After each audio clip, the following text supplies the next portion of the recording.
Hello, human peoples. You're listening to the podcast network of Gamefully Unemployed.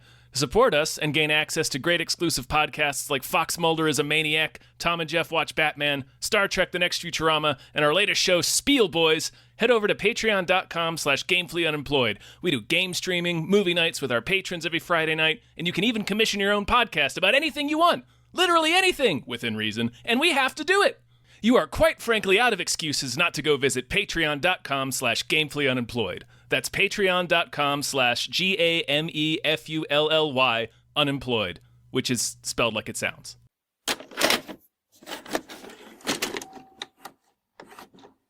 The Nun II, back in the habit. Oh, I had that joke in the holster, too. Yeah, you did. We all did. Hi, everybody. Hello, everyone. My name is David Bell. My name is Tom Ryman. And we just watched The Nun II, back in the habit. My joke, I did it first. You did it. It's a good joke, Dave. Solid reference. Reference.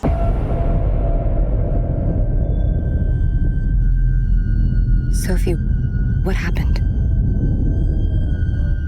I think there's something here that's not meant to be.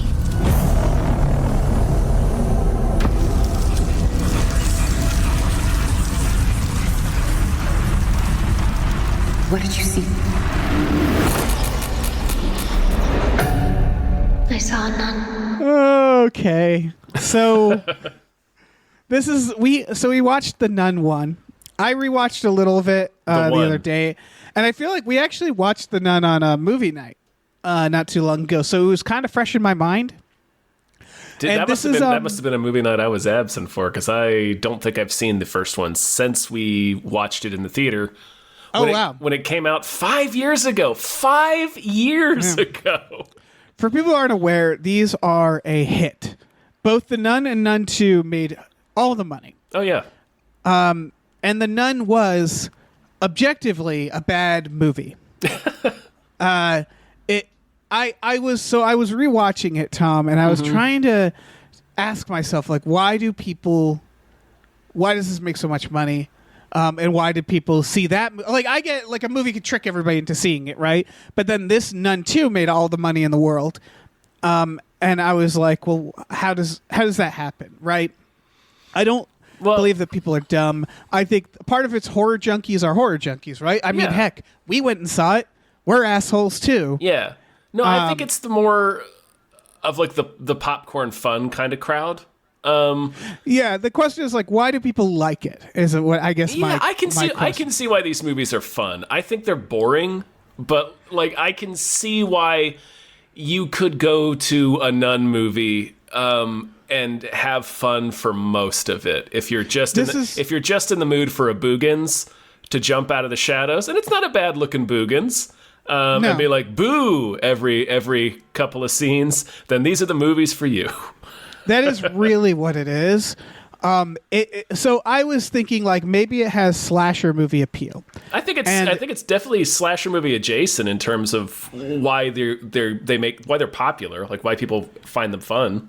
Right, because like, I think people do know they're dumb and they just find them fun, like a slasher movie might. But then rewatching it, I kind of was on the same wavelength as you, and I was like, but they're boring. They're boring. Like, yeah, and as a slasher movie, I'd be throwing popcorn at the screen because there's like not a body count in either of these movies, really. Exactly, not really. And then they're not very scary. And it really comes down to they do the noise. And you all know the noise. The noise is a series of scientifically, like, determined noises that you play loud very suddenly that to makes make a you jump shit your scare. pants. Oh, we were thinking of a different noise. No, it's the same noise. Or hopefully. If they made a Nun 3 brown noise, that would be amazing. Everybody just shitting their pants in the audience. No, but it's not nun even. Is shitting. Nun doesn't even care. Yeah. It's not even. What's funny about it? It's the Wilhelm scream of horror sounds. And what I mean by that is, like, jump scare noises come in all shapes and sizes. Mm-hmm. They don't even do it creatively. They do the one that's like, you go to like Pond 5 and find jump scare sound. Like, they do the most generic jump scare sound. And then it's just, nun with teeth. And so, yeah, I guess that's it. It feels like it's for younger people who might, not be as jaded about horror movies or might not have seen as many. But it is R-rated. Yeah. I think it is just like something to watch. They probably put them out at just the right time, at a time where people are like, well, there's fucking nothing else to watch. I like a good horror movie. Let's go see the stupid Nun movie and have a few scares, a few like superficial scares. Yeah, exactly. I think that's all there is to it. What did you think of this movie? I thought this movie was marginally better than the first one in my memory, but I still found it really boring. Hard agree. I have to give it this. It is a better film than The Nun. Yeah, it is. Is it much better? No, not really. But Not really. The boldest things it does is murder a child at one point, and I was happy to see that child die. But that was also kind of like a trick because that happens really early. So I thought, oh shit, this movie might be on. Like if the movie moves at this pace, I thought the movie was going to be like that for the entire time. But we don't. That is the second to last kill in the film, and we don't get the final kill for another hour after that. Yes. That was the high point of the film where I thought, oh, maybe the film is actually going to be like Ouija 2. Like maybe this will be really good. Yeah. It's still, the thing is, the first scene did not give me that hope. The first scene is a priest sending this kid down to get his jug of wine, his cannonball communion wine. Yeah, which I instantly saw, and I was like, that's going to break. I thought he was going to drop it, but I was like, okay, that's going to break. They do the thing where he kicks a ball. Hold on, I think the priest thinks he's going to drop it, too. Like, I think the priest is fucking with him, because it's this huge orb, this huge, delicate crystal orb that he makes this kid carry. For some reason, they store this at the bottom of a winding spiral dungeon staircase made of stone. I think the priest just wants to slap a child, and it's like, this'll get him. Yeah. This'll get him. He's going to drop that fucking wine eventually. Yeah. It's just a numbers game at this point. Yeah. Then we're in Slaptown, baby. Slaptown, USA. Or France, I guess it would be, because this takes place in France. It sure does. And so the kid goes down, and, there's a basketball. It's a soccer ball. It's a football. They're the same. But yes. And then he chucks it into the darkness, and it's like, oh yeah, no, I haven't seen this a million times. And the ball rolls back from the darkness. In this series, that's one of the games in the first Conjuring. Yeah, it's one of those movies where like every scare, if you've been around the block at least a few times, you're like, I know exactly what's going to happen at any given moment of this film. Yeah. And I don't think the film. I think it's trying to be easy. Like that's the point of these movies. That's why they make so much money. They're the broad versions of horror. They're the most commercialized versions. So it's like, yeah, we're gonna do the ball thing, and it's like, you sure are. And he goes up, and then just real subtle horror here. Real subtle horror where the priest flies in the air and lights on fire. The most of this movie is them setting up what I would argue is a decent tension horror shot, followed by breaking the tension in a way like when that priest lit on fire, I laughed. I like had to cover my mouth. It was pretty over the top, but yeah, they do a good job of staging the jump scares for the most part in this movie. Because it leads up with like they notice the holy font, the holy waters is boiling, and then it kind of drains through the bottom, and you can kind of make out the nun outline behind it. You're like, okay, and then like you say, he levitates into the air, and explodes into fire. It's awesome. It's very fun. It's very stupid. No, this is all right. So what I think is the strongest part of this movie, I mean, in terms of actual like skill, is the nun every now and then shows up in the way where like you're like, sometimes it's more overt, but the idea is you don't notice you're looking at her, for a moment. It's like the steam comes up and you're looking at the steam and then you realize like her form is sort of behind the steam. Yeah. And it's like your eyes playing tricks on you. And they do a genuinely smart thing with it where they do that a lot. It kind of reminded me a little bit of the ghosts in the background of Haunting of Hill House. But the director, amazingly, because this is not a story director, had the restraint to know to not have the nun come out every single time that happens. So like you'll see the nun's figure sometimes, and she won't actually show up. And I was like, okay, movie, good work. Yeah.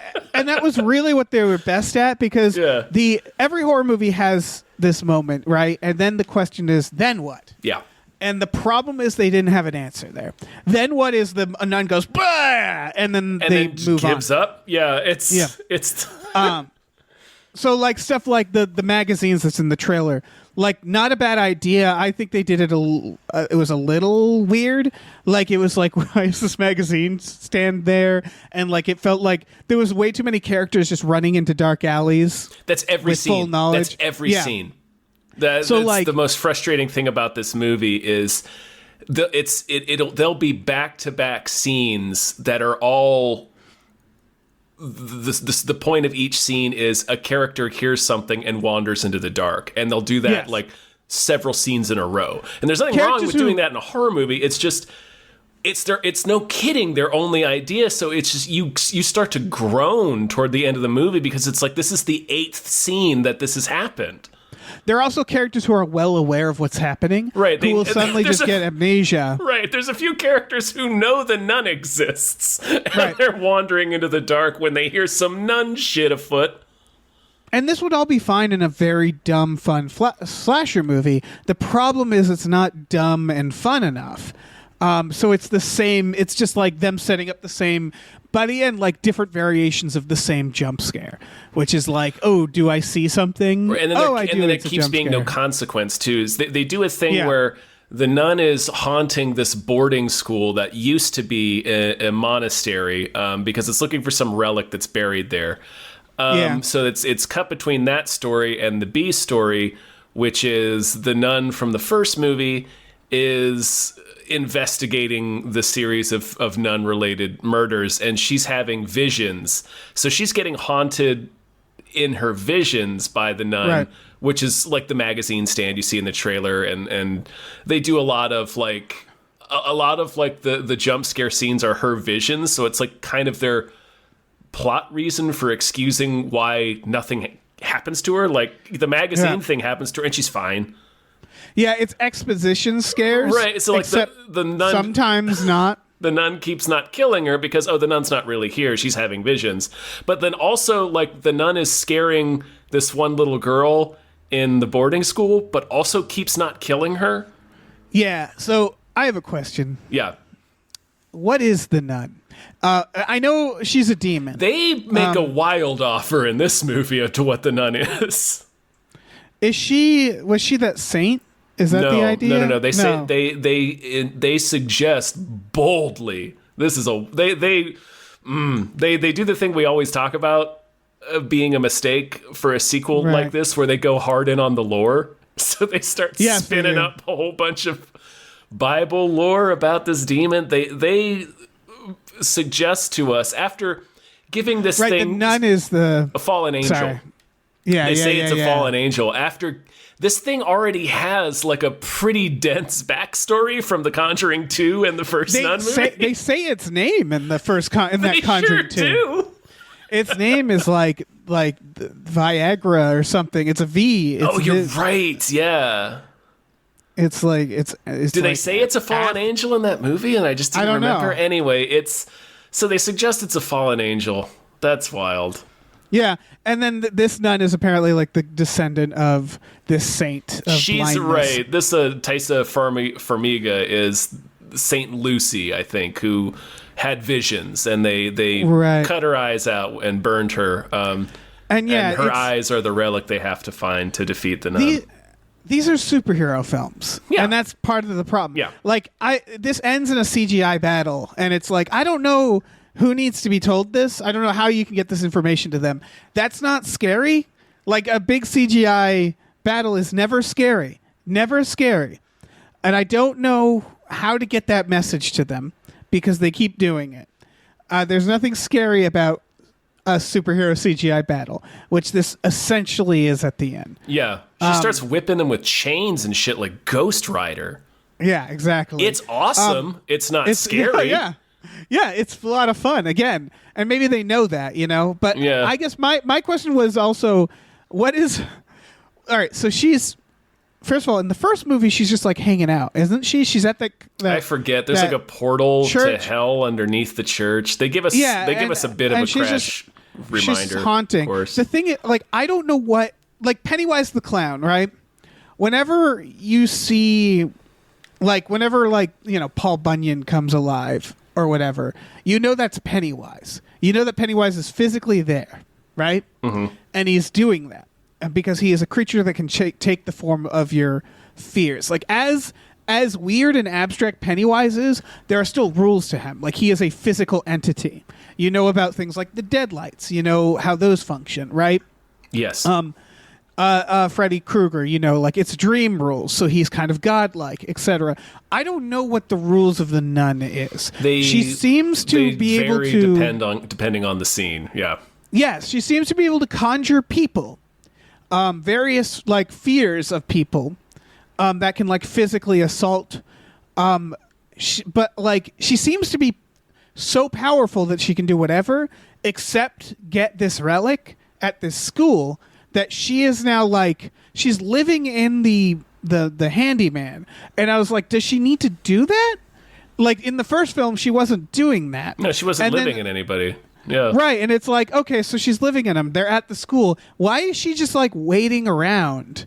Like it takes place over like at least a few weeks. It feels like, or maybe a couple of days. At least a couple of days. But like it's clear. Either way, I'm like, it's clear the handyman's been there for some time because he has a relationship with one of the students, with Sophie, and also with her mom, the teacher. Right. So it's clearly been some time that Maurice has been there with the nun living inside him. The crazier thing to me is when Act 3 rolls around, they know they need the relic. It's the Eyes of Saint Lucy. It's buried in the chapel part of the monastery, which is now this school. So they race there. They know what the game is, and they get there, and Maurice is demoning out, and he's being taken over, and the main nun lady, Sister Irene, tries to get it out of him, and she just kind of like he becomes fully taken over by the nun at this point, and he's just like fully demon, and he just looks at her and says, "Hello, sister," like, "Hey, we meet again." But from this point forward, he doesn't kill anyone. Like the nun isn't killing anyone. He's of no threat. So like at this point, like the nun knows exactly where the relic is because they found it. They have found it in the little church. They figured out that like the stained glass window does a Raiders of the Lost Ark thing and points at where it's buried. So the nun is within 100 yards of its ancient goal. Like it has been chasing this thing for hundreds of years at this point. But it's just like kind of backhanding people and throwing people aside, and like they knock him out. They knock the demon out and tie it up. And it's like, I'm sorry, is the demon being knocked out? Like it's just, you can do that? Right. Like its goal, it's like ultimate goal is within its grasp, and it starts going really easy on them. It's really weird. And it also like it suddenly seems to be trapped in him, where it's like you've been spending the movie just doing whatever you want. Again, the fact that the demon's in him seems to mean nothing in terms of the demon's limitations. It's not like the demon needs a physical form to carry out things. It kills people just fine otherwise. It conjures a woman's dead son who then beats her to death. Yeah. Which was yet another time that I laughed watching this, because it's just like, oh yeah, you know how scary it is getting beaten up. Right. So the kid just wallops her with the censure a few times, and then a great big hook falls on her head. Right. And it's like, what is this? What tone are we going for? It was one of the many times I laughed. I also laughed. I felt bad about this when he punches the nun real hard in the stomach. because it was just like, Jesus fucking Christ.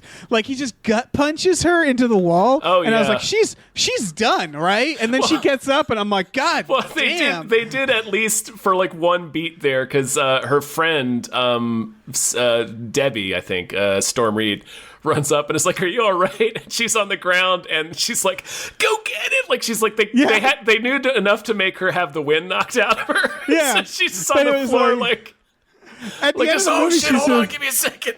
But at the end of the movie, she's just walking around. I'm like, what are you fucking, like, you made of steel? Are you an X-Man? Like, that's amazing. It's just like, it was really, I just wanted to, I kind of state it more succinctly, I guess, because I was kind of rambling around it. It's just, it's very, this movie, the plot armor almost visibly descends around these characters as soon as the third act starts. It's like, whereas the nun has just been killing anyone that like gets in between her and getting this relic from this point in the movie. Now she's like holding them up like by their necks like Magneto, and like monologuing and just like kind of backhanding people instead of like setting them on fire like she did before. Right. It's like it's or like a haunted breaking the house. kid's neck. Like, she breaks the delivery kid's neck instantly. Yeah. And it's like, well, just keep doing that. Yeah. That seemed to work out for you. It's like a haunted house, a Halloween haunted house, in that it's a lot of people saying boo, and they legally can't touch you. Right. It's that. There, it's like, it's very clear. Like, when she's possessing the guy, they're trying to do The Shining, but the problem is with The Shining, you're like, if Jack gets to them, they're fucked. Like, you can feel it, right? Yeah. Game over. Whereas in this, it's like he gets to them several times and then just tap dances. Right. And then you're like, okay, so like either like, make it so that they never get to them, and that makes it scarier. But it really feels like they like write themselves into corners multiple times. Like, remember that fucking like the tower battle where she's like hanging off, and it's just like, what are we doing? Yeah, what like happened? This isn't like National Treasure. Why are we doing like this weird like Indiana Jones adventure where she's hanging off of this thing? Well, they keep doing that where it's like they'll pause the action for what is logically the next thing to happen, and then go on this tangent for a second just to do like that sequence, the tower sequence, and then return back to essentially hit resume on the previous action that they paused. Yeah. It's like what happens here is they get the relic, and Maurice, with the nun possessing him, is running at them, and the good nun, Sister Irene, holds up the relic, but gets backhanded aside, and the relic goes flying. And then the little girl has to grab the relic, and then they go on a whole chase through the tower, and it's this big fucking weird sequence. Yeah. And then also, meanwhile, like, they keep cutting back to a goat demon, which we have to talk about. Yeah, we do. We haven't, like, for people, I this is probably one film where people didn't go see it, and they're listening to us, and they're probably like, I have no fucking clue what they're talking about. Because we're jumping around a bit, but I think people got it, right? Maurice is the guy from the first movie. Who gets possessed in the end by the nun. Yeah, which I had forgotten, but he had. And yeah, he's like, they're going to find the eyes of St. Lucy, which if you're wondering, like, how are those going to help? Unclear. Unclear. The nun wants them, and then they're like, but we can use them as a weapon against her. And it's like, cool. I don't know. This feels like real lazy. They run into horror. a super helpful librarian, which is something else I wanted to talk about. But it's just... Oh, yeah. Just to finish the thought that I was in the middle of. Oh, sorry.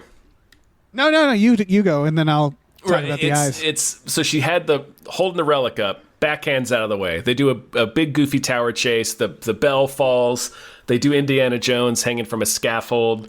Maurice falls seemingly to his doom like a Disney villain down this shaft. And then Sophie, the little girl, scampers back down, and Irene's back up. She's like, Irene, you're okay, and just immediately hands her the relic. And as soon as she hands her the relic, Maurice comes sprinting out of the darkness again. So it was the same scene that we just had. It's just they paused it to insert this tower action sequence, only to have her come right back downstairs and hand the relic back to Irene so that she can then use it on Maurice like she was going to originally. And they do this a few times in the movie. The movie's an hour and 50 minutes. It's almost 2 hours long. Yeah. Yeah, I don't know. Maybe it doesn't have to be that. Also, there's a point where they're with this little girl and they have to go back in to fight everything, and they pring her. Sure do. All I can think was sure do, Dave. Tell her to go to the cops or something. Yeah. Like, it's, again, they know, like, they can leave at that point. They could leave, and they could at least send the child to go get help. And they don't. They're like, we have to continue with the horror movie, so come back in. I do think that would have been really funny, though, to me, if they'd have taken the kid aside and said, go get the cops. Yeah. For the and the nun. cops just arrest the nun. I mean, just get the kid out of there. But, like, it's so... And again, if you're listening and you notice that none of what we're describing sounds like a horror movie, it sounds more like an action movie. It's like a superhero that's because movie, that's the problem. Yeah.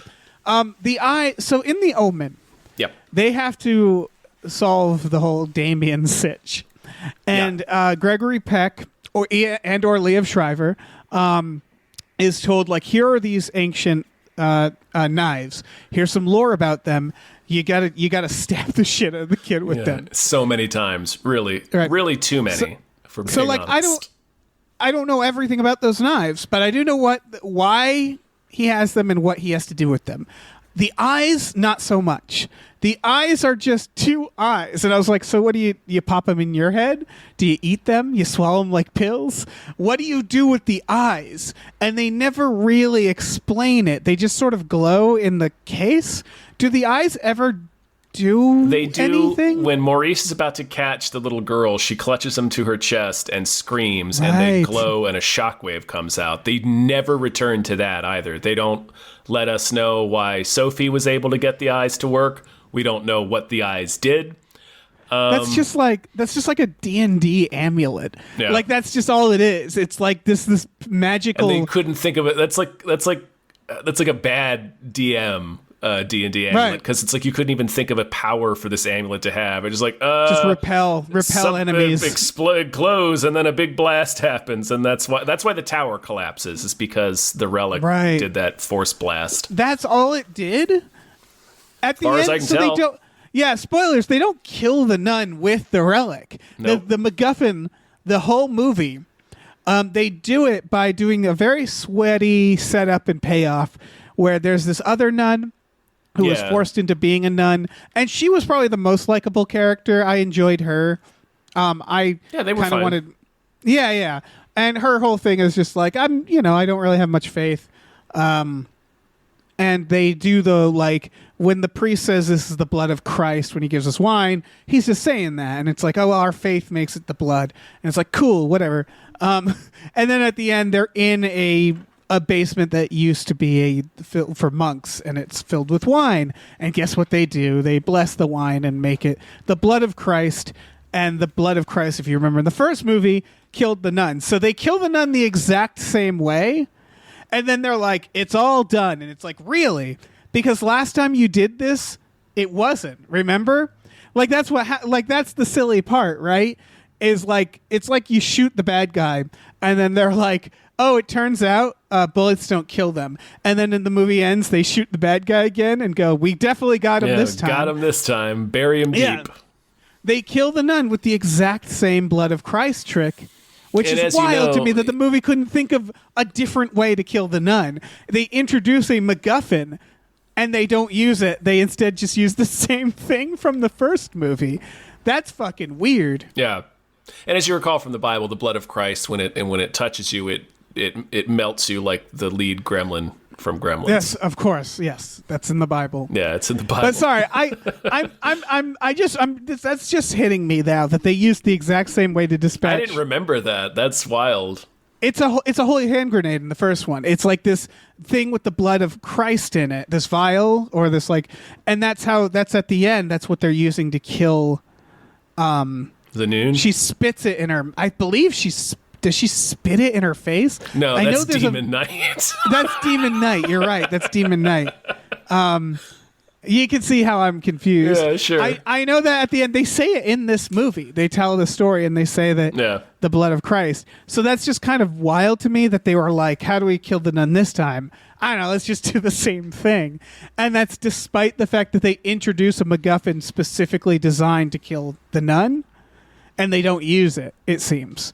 Unless I'm confused, because there's a lot of noise happening on screen during this ending sequence. No, does she the nun make takes spikes come out of the ground? Did I imagine that? Yeah, no, the nun takes the eyes, and because we had an incredibly helpful papal librarian scene earlier, we know that the nun is a fallen angel that is trying to regain her angel powers. Right, but the librarian just her. guesses. Yeah. He's just like, I don't know, fallen angel maybe? Fallen angel, right. if we're listening to guesses, and my guess is she's trying to regain her angelic powers that were stripped from her by God. So like she takes the eyes and and she uses them up. And she gets her angel powers back, which apparently, yes, means spikes and chains. Right. It's pretty sweet. It is pretty sweet. And it really is like a D&D battle. Yeah, it is. It's full on a D&D battle. Yeah, because it's just like power, spikes out of the ground and shit like that. God damn. So I'm trying to, I think she might, people are probably screaming the answer. I'm looking at like the Wikipedia for the first nun. It says she expels the blood of Christ in the demon's face. I think that might, one of them smears it on their face, according to this. I think she might have spit it too. Okay. I don't know. It wouldn't be surprising just because these movies are so, fucking Right, if they derivative. just ripped off Demon Knight. Yeah, I just don't know. Fuck, this movie is so... Like, we're making it sound more fun than it is, because when it is a big, noisy CGI battle at the end, I was zoning out, Because it's like, this is so boring. What are you doing? There's nothing here. And the same with the first one, where it's like, the nun's just physically drowning her. Yeah, yeah. like, just drowning her like Tony Soprano. Yeah, like that's your power? You're just going to drown them? Fucking drowning her like you're drowning her in a bathtub. I could drown a nun. Like, that's easy. Like, what are you doing? It's the easiest thing in the world. Remember she came out of this painting like Venom? Yeah, she sure did. That made me laugh too. That was a weird decision. Like she bursts out of the nun painting, which was initially cool, except they drew too much attention to it. It's a different painting, and it does one of these things like we mentioned. The movie is decently adept at setting up the jump scares. So it just pans away and then back over where you can see the painting, and it's changed to a painting of the nun. I'm like, oh, okay. And then of course they immediately shit on that by having them instantly notice it and being like, oh no. It's like, all right. And then it's also Patrick Wilson's painting. It is. Yeah. And then she leaps out of the painting, but they shoot it from the side, so her face is all pointy, and she's got the teeth and the tongue, so she looks like fucking Venom. It's very funny. So the painting thing, I have to note one of the few good things of this movie. So here's the things they have going for them. And weirdly enough, this was also in the Insidious films, even though those aren't actually linked to these, but it's, same group of people. James Wan and everybody. One thing they have, I think they do it in here, where she opens the door and looks and sees a hallway with the nun at the end. Mm-hmm. That's a shot from The Conjuring 2. Yeah. So the implication there is that time, like the part of her power is time travel, the nun. She can exist at all times. Or something like that. The painting, her knowledge of the painting, which hasn't happened yet, right? Mm-hmm. Because this takes place in the 50s, 60s. The 50s, I know that. Yeah. And then The Conjuring is I don't know, the 70s. 70s, I believe. Yeah. So that's a cool idea, right? That's a cool idea for a demon to not be limited by time. And it makes them scarier when you realize that, and it makes for some interesting ideas, none of which they explore. No, I don't even think they intentionally were making that point that you just said. I think they're people know these from the other movies. I think that's all it was. Yeah, and that's a lot of the problems. And then the other thing we noted was the subtlety. When they do the subtlety, a really cool idea was when she's up the creepy stairs that for some reason she's going up.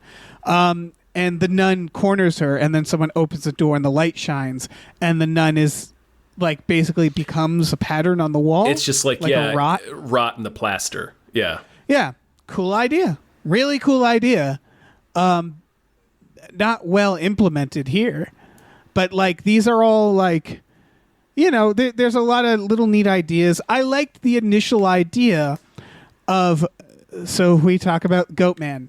The goat that everybody's scared of, that you look in its eyes and see Satan. That feels like a good, like a Stephen King-esque horror idea. Yeah. Like this, and then looking back and the Goatman being gone from the stained glass. From the stained glass window. Neat idea. Cool idea. And if they had made it really subtle, like you just hear it or you can't quite see it. But then they have these bully kids, which, my God... I was like, at least kill the bully children. I thought that's what they were there for. And they're like they're the most classic types of bullies. You know, they do all the bully stuff. And they wake up and hear clopping above them. They're like, someone's upstairs. We should go and check it out. And it's like, are you the security guard? Like, yeah, like, why should you check it out? Yeah, you don't have to do anything. Why are you checking out a noise upstairs in the school? Like, but sure enough, they do, and they run into the other priest, and she shines the flashlight up. They never give us any indication why that's scary. Like, why shouldn't there be anybody on the floor above them? Right. Again, you're in a school. Right. You're in a boarding school. There's people moving about, presumably at all hours of the night. Right. And then they go find the goat man, which is exactly what it sounds He's like. just a big-ass goat man. Fours. Yeah, it's like a fucking Tolkien creature. Yeah. He looks like not Krampus. Scary.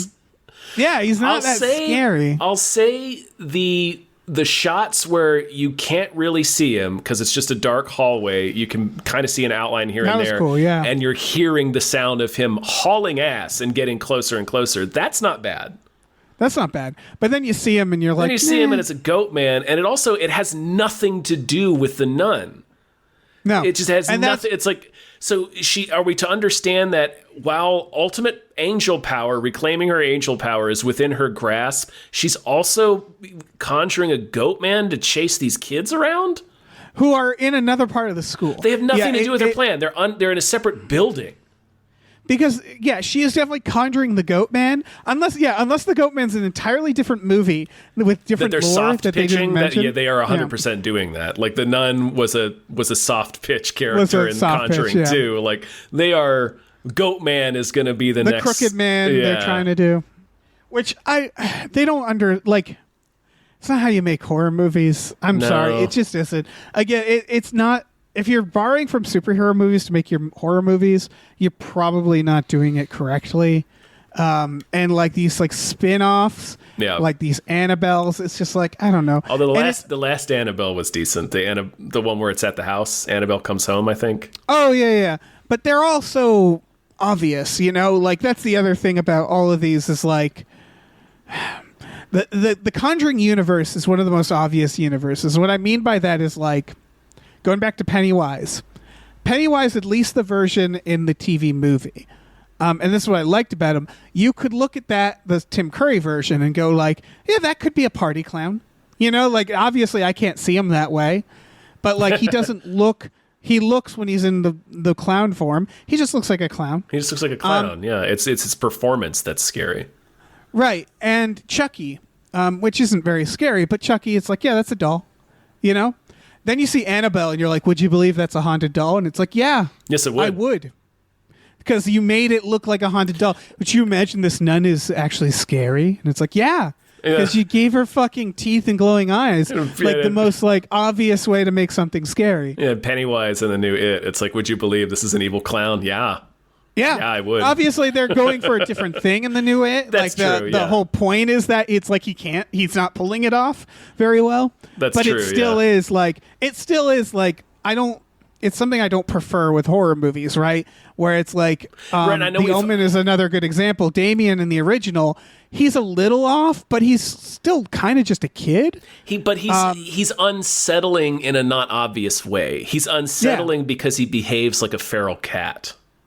Yeah, and it's about making something that you weren't scared of scary. Right.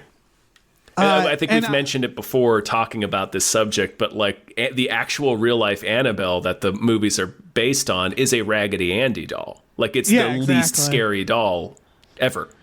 And that's the point. Yeah. And I think this movie thinks it's doing it a little bit where because it takes place in places where there's a lot of nuns. So if you see the silhouette of a nun, you think like, oh shit, there it is. And then sometimes it isn't. Sometimes it's just a nun. Mm-hmm. And so it's trying to do it there. But the only reason that's not making the concept of a nun scary to me. It's just making it so that you're like, oh shit, is that the fucking nun or not? It's so unsubtle. Again, the priest flying in the air, lighting on fire. It's the first scare.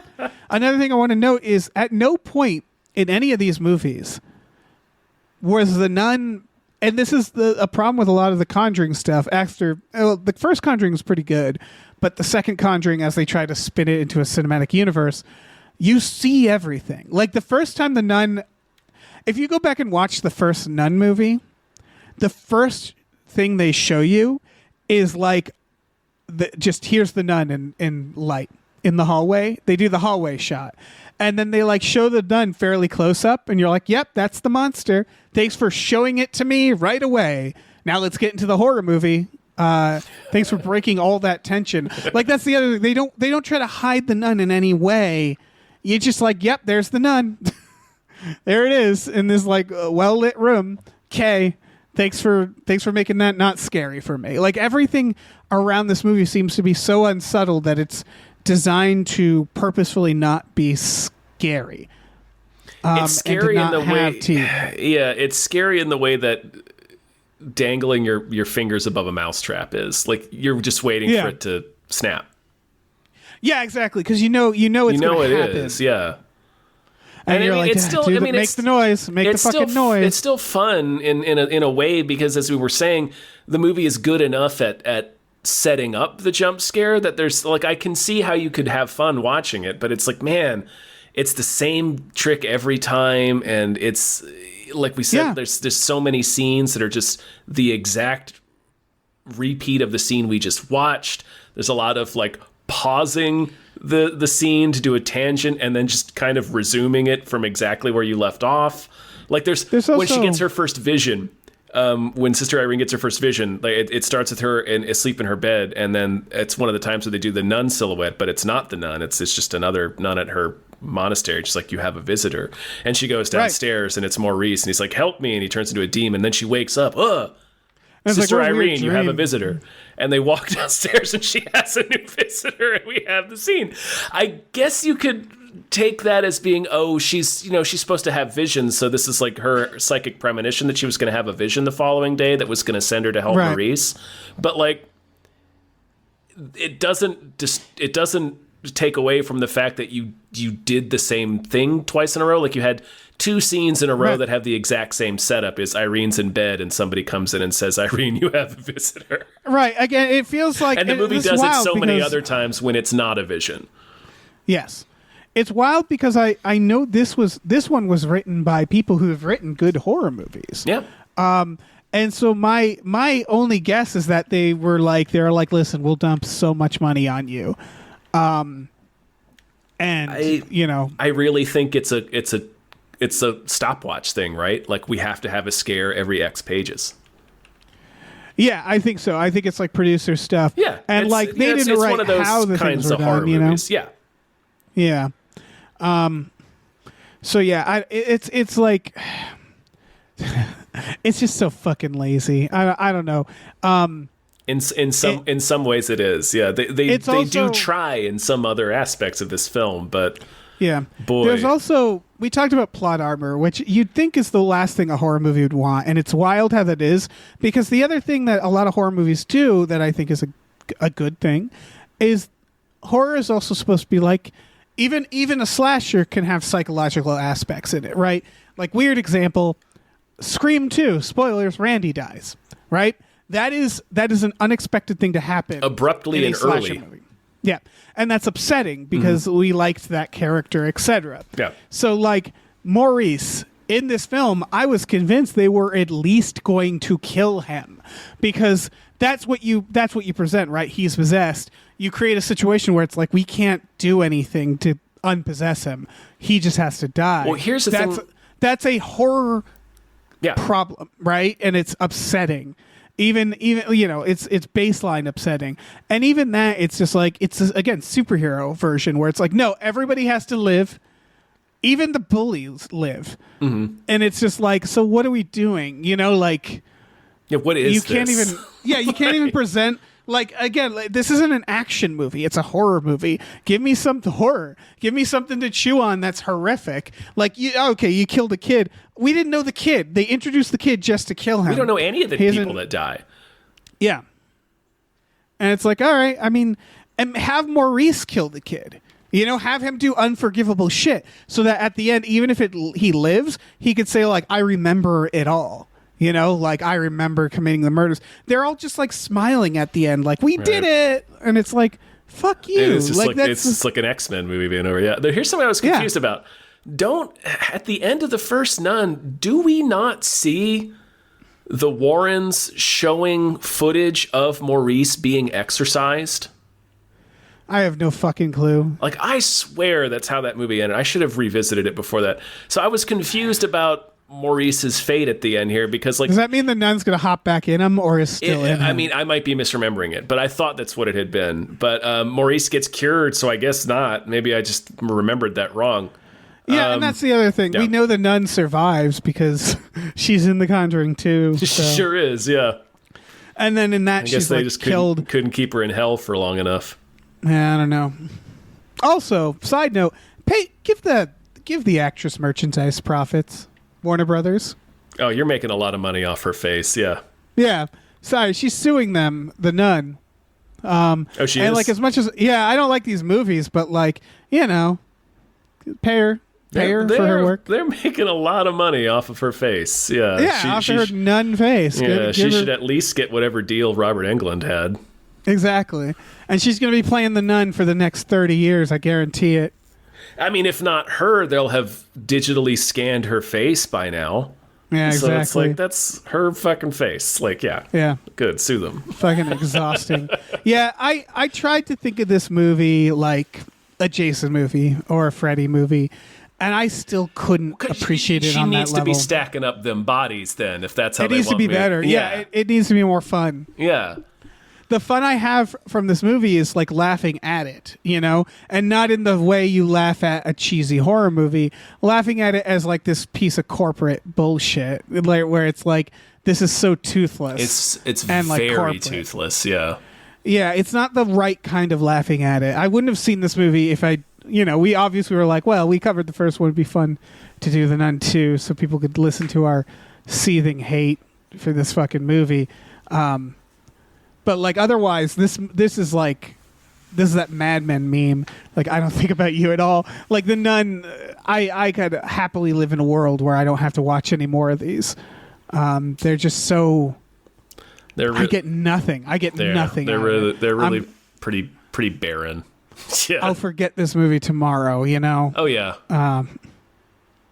There's very little. Valak. Valak is the name of the fucking nun. Sure.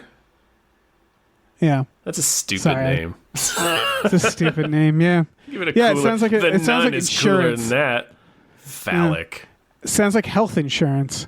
Yeah. You on Valak? Yeah, I'm on Valak. That sounds like the singer of a local band. Yeah. It is, I think, based off a real demon. So if that demon exists, it can hear us, Your name sucks. I don't care. Yeah. It'd be more mad. Name.